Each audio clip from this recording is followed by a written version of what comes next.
Life as a medieval archer was harsh, physically, mentally, and in every possible way. It was not simply about letting arrows fly.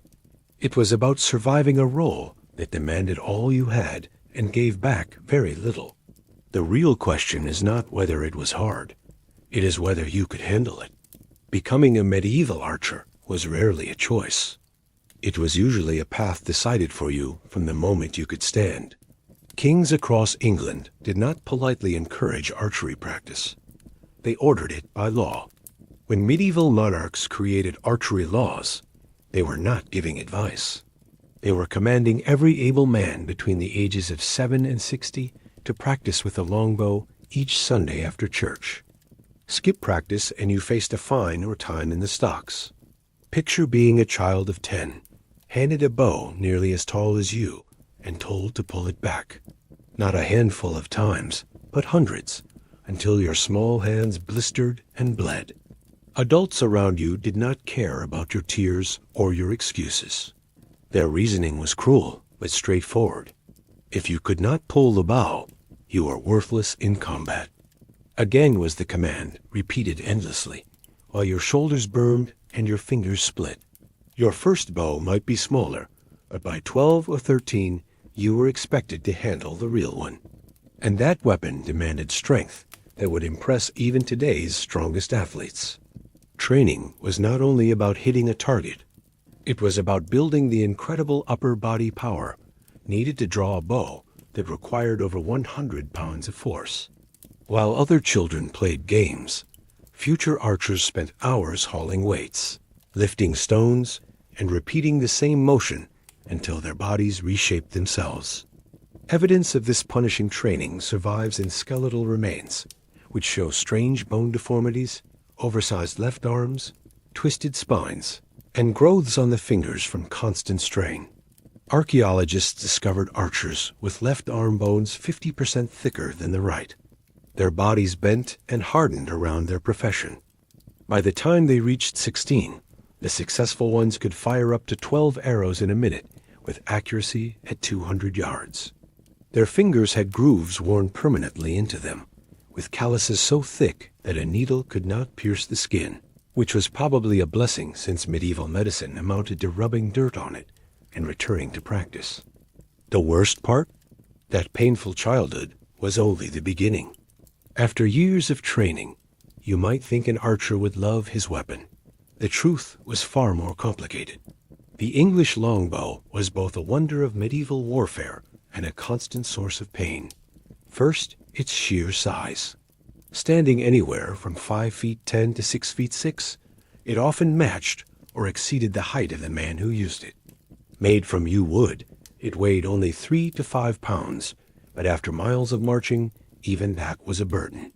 The true punishment came from the draw weight.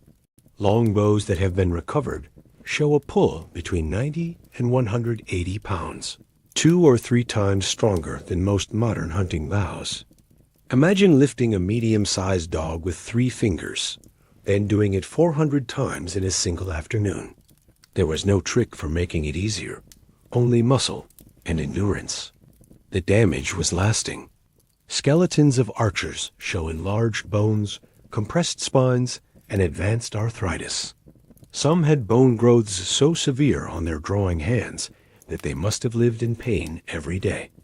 Yet they continued shooting. Caring for the weapon was another challenge. Hemp or flax bowstrings needed constant waxing and had to stay dry. Extra strings were often carried wrapped around the head beneath helmets, an example of medieval multitasking. The bow itself could warp if stored carelessly and become useless. Even well-kept bows did not last long and could snap after hours of use in battle. Arrows needed to be carefully matched with the bow. Too light and they lost force. Too heavy and they would not fly straight. A skilled archer could still loose 10 to 12 arrows per minute, making instinctive adjustments for distance and wind. Archery was not simply a skill, it was a lifestyle. Daily practice was expected, and entire groups could be fined for missing even one day. Some archers described their bows as wives, both cherished and resented. One man, caught drinking too much, explained himself by saying his bow demanded all of him. So at night, the ale was his own. As difficult as this relationship was, the bow was only the beginning of the archer's struggle. Traveling light was not an option for them. When war arrived, they carried enough equipment to exhaust a modern soldier. The weight was not only the fear of battle, it was the physical load of survival strapped to their backs, hanging from their belts, and slung across their shoulders. The longbow was only part of it. At 6 feet tall and up to 5 pounds, it was already a challenge to carry. But without arrows, it was nothing more than an oversized walking stick. And arrows were not small. A war archer carried 60 to 100, which meant 7 to 12 pounds of sharp cargo. These were not kept in neat quivers on the back, like in films. Most archers hung them at the hip, shoved them into boots, or stuck them into the ground and hoped no one stumbled. Running out of arrows in the middle of battle was death, so archers carried supplies to make more. Extra heads, feathers, and shafts were part of their kit. The smartest archers carried small emergency kits for making arrows, because nothing increased battlefield stress like doing crafts while under attack. The bowstring was another constant worry. Rain made hemp strings stretch, so archers always carried at least 3 spares sealed in waxed cloth. Some tucked them into belt pouches. Others stuffed them in helmets. A few were rumored to keep them in places that should not be mentioned. When survival depended on dry strings, pride did not matter. Armor was another burden where archers received little advantage. Most wore padded jackets that weighed 10 to 15 pounds, which felt like fighting inside a mattress. The fortunate ones had mail shirts, which added 20 more pounds. Helmets added another 3 to 5 pounds. A small shield could add 3 more. And then came the weapons. A dagger, hammer, or axe. Because stabbing was plan 1, and smashing was plan 2. Add food, water, cloaks, fire starters, and extra boots, and the load increased further. Altogether, archers carried 60 to 80 pounds of hardship. It was no surprise. They joked they were half mule and half man, and that an archer without back pain was either lying or dead. When you drag half your body weight across uneven land, drawing the bow feels like the easiest part, but even the strongest needed to keep pushing onward. Medieval warfare was not about meeting for a planned duel. It was about enduring the march to the field. That ordeal killed many before the first shot was fired. The day began before sunrise. There was no coffee, no quick energy, just cold water and stale bread if luck was with you. Cooking fires were often forbidden in enemy territory, which meant breakfast was as cold as the ground. Then the march began. 20 miles a day was standard, sometimes 30, while carrying 80 pounds of gear. That was a daily marathon, endured in thin leather shoes and under unpredictable skies. Roads were not true roads, but endless mud and pain. Paved highways were rare, so armies walked dirt tracks, fields, and paths designed to twist ankles. Maps were simple at best, so guides, sometimes untrustworthy, directed the way. A French writer once said English archers moved like a swarm of locusts, with feet so hardened that stones seemed to soften. It was not praise. It was a bitter complaint from people watching their lands trampled. Footwear was grim. Most archers had 1 pair of leather boots. The soles were thin, there was no cushion, and waterproofing was non-existent. Once worn out, replacements were scraps of cloth or scavenged leather from the dead. Some toughened their feet in advance by walking barefoot on gravel or rubbing them with salt water and vinegar. Weather turned everything into torment. Summer brought heat exhaustion. Winter brought frozen limbs. Rain brought misery for all. Everything grew heavier, gear soaked through, and bowstrings turned useless. Some armies chose to stop marching altogether when the downpour was too much, delaying battle rather than drowning in mud. Rest was rare. No tents unless you ranked high. Most archers slept on bare earth. wrapped in cloaks. Preying insects would not feast on them. Food was another struggle. Hard bread that needed soaking to chew, dried meat tougher than metal, and foraging, which was a polite way to say taking whatever you found. By the time archers reached the fight, they were already half dead. Yet for their opponents, that only meant they fought twice as hard. The march broke bodies, but forged determination, and that strength was needed once combat began. Archers were not just men with bows. They were trained professionals, used like medieval artillery. Their organized lines transformed battlefields into vast killing grounds. The standard formation, shoulder to shoulder in long ranks, looked simple, but every part of it was carefully calculated. Leaders studied terrain, weather, the sun, and enemy placement, like pieces on a chessboard. A small rise in the land meant better range. A forest behind meant cavalry could not circle them. Sunlight in the eyes of the enemy meant distracted knights. Archers did not stand in perfect straight lines. They formed shallow curves, not for appearance, but to make their arrows strike from many angles. This widened the killing field and made dodging nearly impossible. The numbers were frightening. A skilled archer could shoot 10 to 12 arrows each minute. 100 archers together produced over 1,000 arrows in that same span. At Agincourt, 6,000 English archers fought, sending 60,000 arrows every minute. That was not a battle. That was a storm forecast. Yet these were not random shots. Against infantry, volleys came in waves, forcing enemies forward while being turned into human pincushions. Against cavalry, archers planted wooden stakes in the ground to stop horses while targeting both riders and their frightened mounts. Arrows were not only quick, they were deadly. A war arrow from a longbow struck at 160 feet per second and could pierce 4 inches of oak. Mail armor? As useful as a thin shirt. Even plate had weak points that arrows could find. Communication was equally advanced. Shouting was useless, so archers relied on flags, horns, and drums. Think less medieval music and more a rhythm of death. Wind, rain, and terrain were all calculated like a cruel science problem. Cross winds required shifting the formation. Heavy rain required lifting aim. Narrow ground meant enemies piled into each other like pressed meat. The effect was clear. Archers reshaped medieval combat forever, and if you stood opposite them, the only mystery was whether death came fast or slow, or perhaps you wished you had avoided it entirely. Yet even the most refined strategies could not stop battles from turning into close encounters. When enemies finally closed the distance and the quiver was empty, tactics gave way to raw survival. Unlike modern soldiers who might call for help or retreat, medieval archers faced a terrifying reality. They had to fight face to face against opponents who were often better armed, better armored, and enraged after watching waves of arrows cut down their comrades.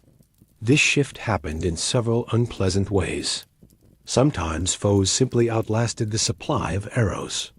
A single archer usually carried between 60 and 100 shafts, which could be gone within 15 minutes of heavy fighting. Medieval logistics could not exactly fly in replacements. Once the last arrow was gone, archers entered the world of hand combat. At other times, charging cavalry or infantry broke through the protective lines, leaving archers suddenly toe-to-toe with enemies.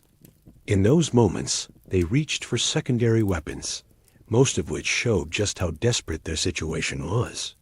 The standard fallback was a simple knife, useful for meals or camp chores, but nearly useless against a mounted knight swinging a massive sword. Some carried mauls, which were heavy wooden clubs capped with metal.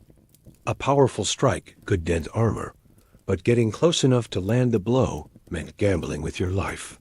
Others favored small axes, originally made for chopping wood, which could catch shields or split armor at weak spots.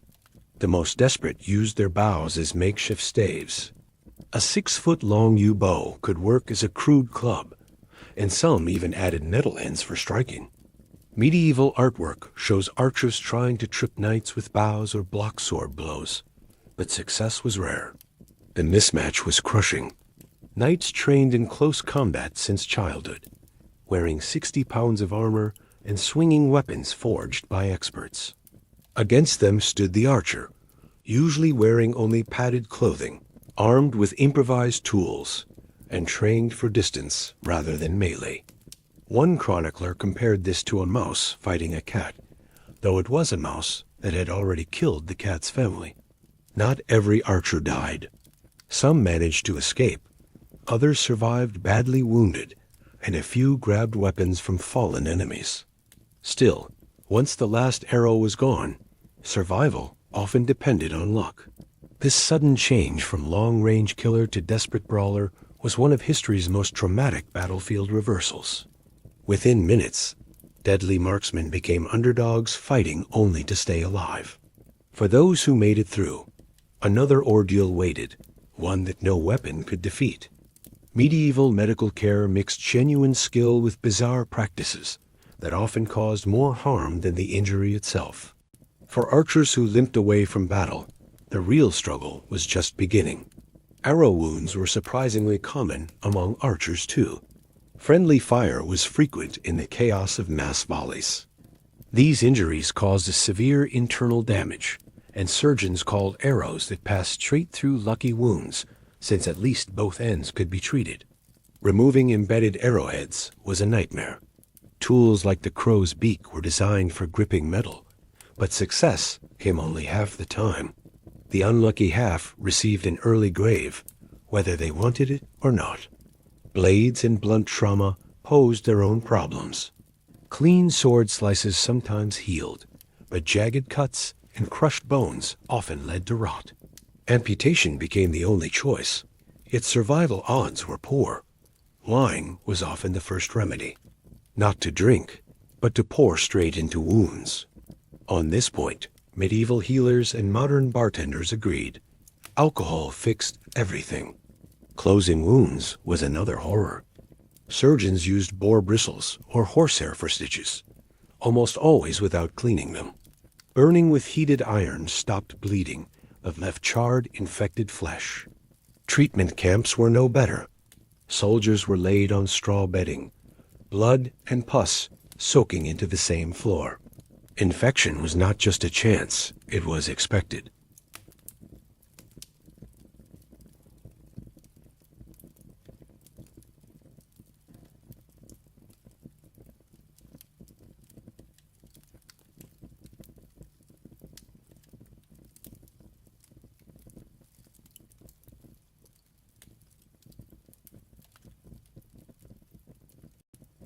Injuries to the hand or arm meant no more bow work, leaving men crippled and without income. Some even cut off fingers on purpose to avoid being called back to service. When crippling yourself becomes the smart career move, you know the profession was unforgiving. After enduring years of training, exhausting marches, brutal fighting, and primitive treatment, an archer might expect some reward. Yet pay was almost as harsh as combat.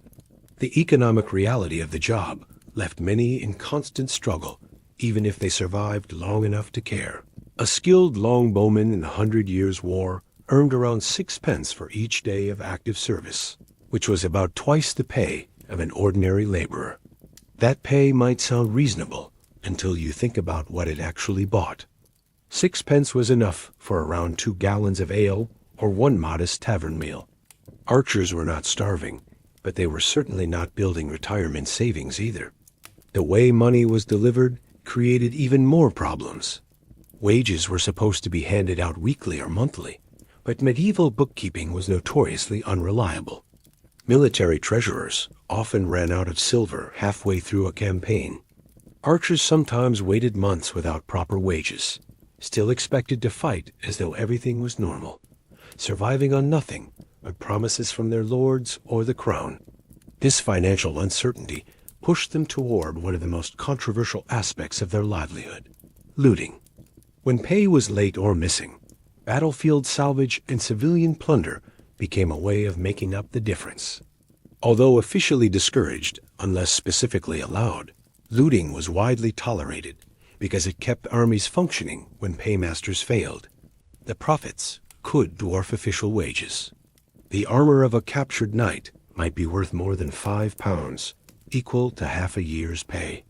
Even smaller finds like boots, weapons, or horses represented valuable prizes. Chronicles describe archers competing fiercely to strip battlefields of gear before others could claim it. Between wars, their finances grew worse. Professional archers were expected to keep both their skills and equipment in top shape while receiving no wages during peacetime. Many returned to seasonal farming or practiced crafts like carpentry and blacksmithing. Others joined tournaments, shooting in displays that paid in small prizes or the goodwill of crowds. Compensation for wounds was minimal. An archer who lost the use of his hand might be given only a few shillings once, nowhere near enough for a lifetime of disability. A handful of lords granted loyal bowmen small patches of land, but this was rare and not policy. Medical care came from their own pockets, often draining any savings earned from campaigns. Retirement planning was little more than hoping not to grow old. There were no pensions for ordinary soldiers.